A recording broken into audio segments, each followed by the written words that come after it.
Почитувани, на месец и пол пред крајот на 2023 година, на 45 денови пред гласањето на буџетот за следната 2024 година, Советот на општина Прилеп ќе носи ребаланс на буџетот за тековната година. Ова е најдобриот доказ за неодговорното и недомајќинско работење на локалната власт на чело со ДПМН и градоначалникот Борче Овчевски, како и за нивното двегодишно лошо и нестручно менаџирање на парите на граѓаните. Предложениот ребаланс истовремено го открива целото лицемерие на Јовчевски и ДПМН и ги разобличува нивните лаги за односот на централната кон локалната власт. Имено, со ребалансот, дотациите од владата кон општината Прилеп се зголемени за повеќе од 48 милиони денари или за близу 800.000 евра. Наспроти тоа, буџетските приходи на основниот буџет се намалени за 8,5 милиони денари. Градоначалникот Јовчевски треба да има доблест да признае дека сето она што се прави во училиштата е резултат на владините блок дотации, кои за основните општински училишта се повисоки за 500.000, а за средните училишта за 200.000 евра. Наспроти за проекти од интерес на граѓаните, ДПМН и Јовчевски од општинскиот буџет трошат 450.000 евра за нови привремени вработувања на партиски војници и роднини пријатели.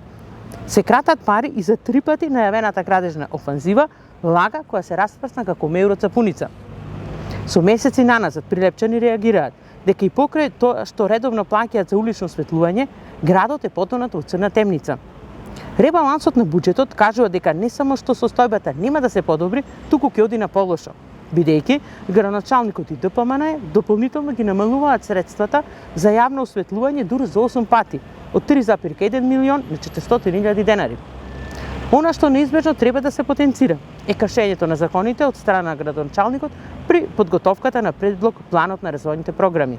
Конкретно, иако во Законот за буџети е децидно кажано дека програмите за развој до Советот на општината се доставуваат најдоцна до 20 октомври во тековната година, Јовчевски го прекрши законскиот рок за повеќе од 20 дена.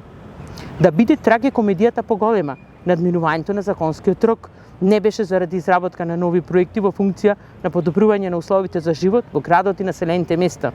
Напротив, нема нови проекти, нема нови идеи. Благодарение на некадреноста и безидејноста на локалната власт на ДПМН, на градоначалникот Јовчевски и неговата паралелна администрација, трета година со ред до општинскиот совет се доставуваат истите развојни програми кои никако да го здогледаат светлото на денот.